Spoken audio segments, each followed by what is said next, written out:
pretty safe to say. God give it, God take it away. It's the worldwide American way.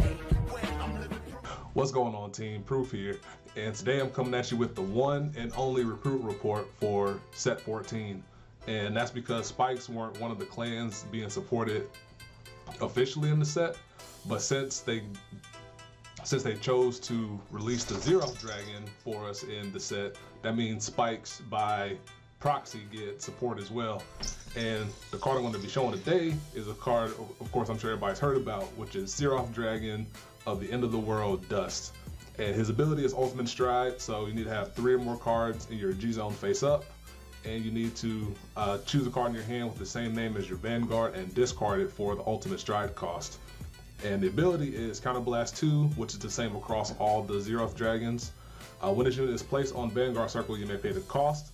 If you do, until the end of the turn, your opponent's Vanguards and Rear Guards lose all their abilities. Their grades and power is increased or decreased to 1. And if the number of cards in your opponent's damage zone is 4 or less, choose one of your opponent's Vanguards and deal a damage. And they perform a damage check so they can hit draw triggers or heals and stuff like that, which is something we need to factor into. And of course, if you haven't heard, this used to be different. They eroded it so that it was 4 or less, so you can't just outright win the game. And to me, that's fine because it's more fair that way, and it doesn't become like an instant win button. And we can still be able to function with it in the course of the game. So what I'm gonna do, I'm gonna talk about what the abilities mean for Dust, and then I'm gonna go into what it means for Spike Brothers as the clan in and of itself. So Dust being able to reduce your opponent's Vanguards and Rear Guards, their grades to grade 1. That means since your opponent's Vanguard is grade 1, they can only use grade 1s and grade 0s from their hand to guard, which means they can't use any grade 2s or 3s if they have a special ability or something like that. Actually, no, that's to be negated anyway. But your opponent can't use grade 2s or 3s from hand to protect themselves. And that means they can't G-guard either, because both your Vanguard and your opponent needs to be grade 3 or greater to be able to G-guard. So Dust locks out G-guards that are troublesome for us, like Denial Griffins or Hetero Rounds or Lacus Karina, things like that, which is really nice for us. And it puts a lot of pressure on your opponent's hand because they need to have multiple PGs to be able to stop us, which is more difficult if we can put chain calls together. And shutting off abilities means your opponent's Vanguard's power can't increase off that one power level that it has, which helps us out. And it also means your opponent, their Rear Guards lose their ability to intercept, because intercept is a special ability for grade 2s that they have inherently, but Dust shuts that off so they can't intercept either to protect themselves. And when you set your opponent's power to 1, it just automatically gives your own attacking Rear Guards a pseudo power boost as well. So that way it puts more pressure on their hand while making our attacks more powerful, which puts a lot of pressure on their hand to be able to survive the turn. And of course, being able to deal a free damage, even if they hit a trigger, still helps us close that damage gap to be able to get over the top. Because if they hit a damage trigger, they're at 5,001, which is still handy as long as you form your power levels or your attacking columns accordingly. So what does that mean for spikes as a clan? And the first thing I thought about is, what are the most efficient means to be able to achieve the ultimate stride cost? And the main 3 ways I thought about was using Acrobat to be able to get your particular Rising Vanguard that you want to sport as your ultimate stride target. There's also the means of using Death Flag Dragger, which is the support card for Bad End Dragger, to be able to get another Bad End into your hand, usually by means of Dudley Mason hitting or through Agrius in his mid-battle phase call from the bind zone.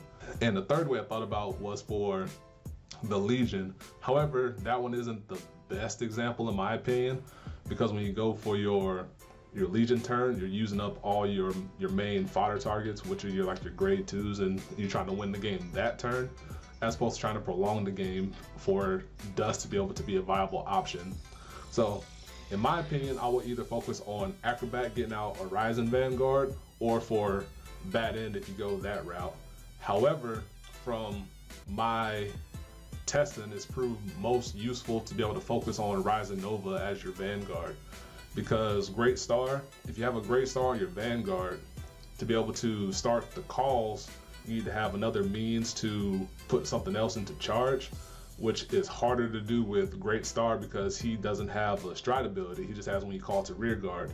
So that means you need to have either another way to activate charge, like an Axe Diver type of card, or you need to have 3 Great Stars, one to ride, one into your hand to pay for ultimate stride, and another one in hand to be able to call something else out to start the chain calls, which is it's harder to achieve that through the course of the game than it would be to focus on trying to secure a Rising Nova as your Vanguard and use another Rising Nova to pay for ultimate stride.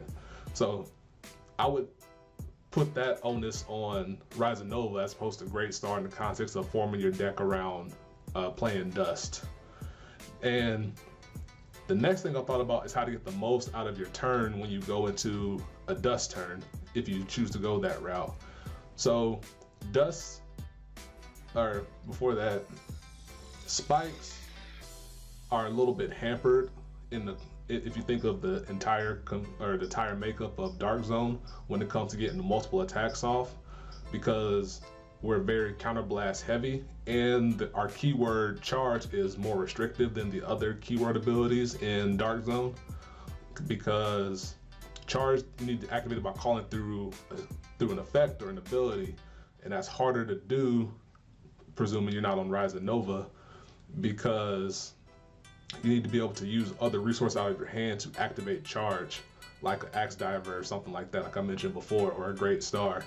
So we need to be able, we can't freely be able to start a call chain unless we use another ability on top of that. So it's not like we can spit out a board like Pale Moon can, or be as free-flowing as Time Leap is, because Time Leap usually doesn't have a lot of counterblast calls with it, especially like Melum and things like that. But that doesn't mean we flounder in the bout, because we can still make use of it. Now, the other thing I thought about was making use of Misery. However, since charge needs, since most calls from spikes need an open circle, putting Misery into the call chain makes it harder to use because she can't get herself out the way naturally. It's like she needs like a bad end type of skill to be able to bounce out the way, and a Misery sitting on board is an attack away from you, which doesn't make a whole lot of sense for you to use her in the context. So that means you mainly need to be able to call through your Rising Nova stride skill, which means you need to have another counterblast available. So you need at minimum 3 on your Dust turn to be able to use it before you factor in, or you need to have 2 to use Dust, and you need to be able to either have a 3rd one available, or you need to be able to refund your Dust cost before you can use Rising Nova stride skill.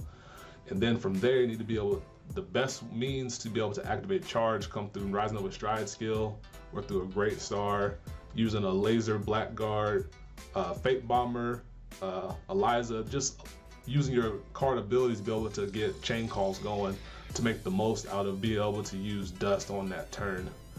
So, seeing as how usually 1 counterblast means 1 extra attack for spikes, that means the best means to refund is through using your Deadly Cheers Lindsay with her bind skill to be able to unflip something going into your Dust turn. Silence Joker, since he's an act phase, or not act, yeah, he's an act ability main phase skill to be able to push into the soul to unflip one, helps enable your charge calls. Like you can go into Dust, pay the cost, use a Silence Joker to unflip one, and then you can use Great Star to call something else out, and then go from there, or you can use Rising Nova stride ability from there. But the biggest, the biggest opportunity for refunds come from little Cray Elemental, which is Rain Elemental tier, because if you configure your deck to get more Crays in your G-Zone face up, you can place tier down, typically, that's not a word, typically behind your Vanguard, and be able to Soul Blast 2, which isn't hard for spikes and over the context of the game, especially when we have other means to get soul through our triggers, mainly through our triggers, or if you use Rise of Nova Stride ability, or if you use Lyre Lips or something like that, we can pay the Soul Blast 2 cost really effectively, and then we can countercharge equal to the face-up number of face-up Crate Elementals in our G-Zone, which we can get through Sea Breeze, striding into Marindal, maybe a Picaro in there. Also being able to get it through Linus as well, because Linus flips up a Crate Elemental G-Guard. When you use it, gets us one more into the G-Zone to be able to utilize. And to me, when you design your deck, because in my opinion, to get the most out of Dust for Spike, you have to configure your deck around it to be able to use it effectively. It's harder to throw it into your deck. Well, let me back up. If your deck is not Crazy 8 oriented, where you don't have Rise and Nova, it's harder to utilize it there. You can still do it, but it's harder. But if you already use a Ryzen deck, it still could be difficult to utilize unless you have those measures in place to be able to get the counter charge back. Because, as I mentioned before, one counterblast equals one more attack. And if you go into Dust, in my opinion, it's best to try to get the most chain cost possible, just to get your opponent, just to ensure that your opponent will be losing the game on the turn you go into Dust, because that's what the goal of the Zeroth Dragons are.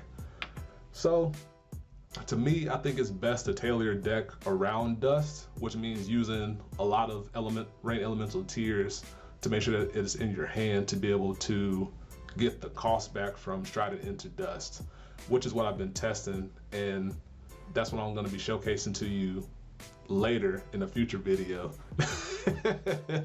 So I just want to wrap it up saying that from my testing, the deck shows a lot of promise, and I'm not going to say it's better or worse than Crazy 8 or a standard Ryzen deck, but it definitely has the potential to be a third option Spike deck that you want to think about building for the future. So hopefully I didn't confuse anybody with this mumbling mess of mine, because there was a lot more to think about Dust than I initially planned on, and it kind of just rattled off the cuff off of there. So I hope you enjoyed. Hope I made some sense, and look out for the Dust deck in the future. And until next time, peace, be easy.